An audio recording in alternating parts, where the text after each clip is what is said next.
berikutnya adalah penganggaran berbasis kinerja dan value for money. Seperti yang disebutkan di slide sebelumnya, salah satu kenapa PBK itu penting adalah PBK ini mempertimbangkan value for money. Value for money itu atau sering juga kita kenal dengan 3E ya, ekonomis, efisien, dan efektif. Nah, di mana 3E ini masuk dalam proses perencanaan dan penganggaran berbasis kinerja itu. Karena biasanya juga di dalam sisi audit, operasional audit khususnya, auditor itu menilai 3E ini juga. Apakah kegiatan itu atau anggaran itu ekonomis, apakah anggaran itu efisien, dan apakah anggaran itu efektif. Nah, terkadang kita kan agak susah nih membedakan yang mana yang ekonomis, yang mana yang efisien, yang mana yang efektif dari suatu program dan kegiatan.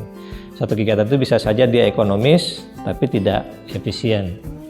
Bisa saja ekonomis, efisien tapi tidak efektif. Nah, begitu seterusnya. Nah, gambar ini untuk mempermudah kita membedakan yang mana ekonomis, mana efisien, dan mana efektif.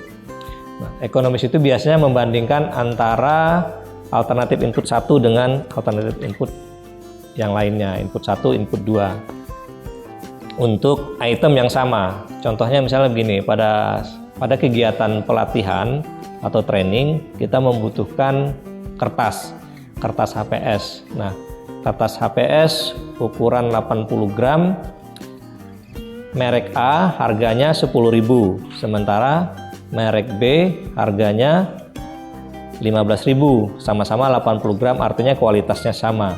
Nah, kalau pemilihan alternatif tadi tidak mempengaruhi kualitas daripada output, harusnya yang lebih efisien adalah kertas merek A karena dia lebih murah, yaitu 10.000. Kalau kita pilih yang kertas yang B yang harganya 15.000, artinya kita tidak ekonomis sebesar 5.000 rupiah. Nah, mungkin kita bisa lihat contoh-contoh yang lainnya gitu. Yang penting dia kualitasnya sama, speknya sama, tidak mempengaruhi dari kualitas output. Makanya biasanya dalam penyusunan anggaran itu tidak berorientasi pada merek, tapi berorientasi pada spesifikasi dari item atau barangnya gitu. Kemudian itu tadi yang disebut dengan ekonomis, jadi membandingkan antara input yang sama tapi ada alternatif input A, input B. Misalnya kertas atau ballpoint yang kualitasnya sama tapi harganya berbeda, harga yang lebih murah yang lebih ekonomis.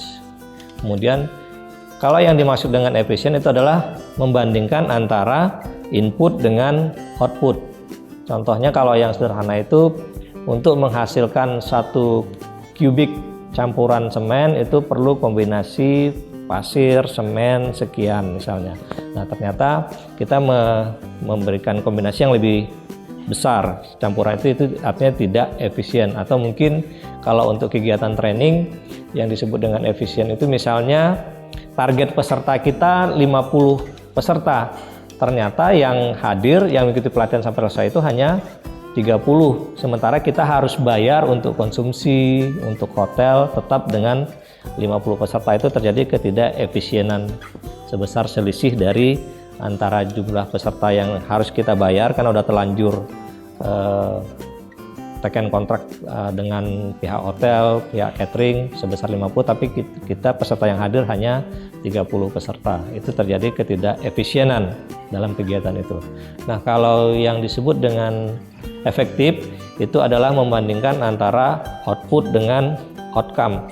Contoh yang sederhana tadi misalnya target outcome kita adalah meningkatnya pemahaman peserta terhadap materi pelatihan. Ternyata setelah kita selesai pelatihan, pemahaman pesertanya tidak meningkat. Itu bisa dilihat misalnya dari hasil post-testnya. Hasil post-test sama dengan hasil pre-test, atau mungkin hasil post-test lebih jelek daripada hasil pre-test. Artinya kan tidak efektif kegiatan itu terlaksana. Nah, itu harus kita identifikasi apa yang menjadi penyebab ketidakefektifan kegiatan itu tersebut. Bisa saja dari sisi narasumbernya yang tidak kompeten, atau bisa saja lokasi pelatihan yang tidak representatif dan segala macamnya. Itu yang harus diidentifikasi mulai dari awal, mulai dari menentukan input sampai input kualitas, kemudian outputnya apa, kemudian baru ke outcome-nya.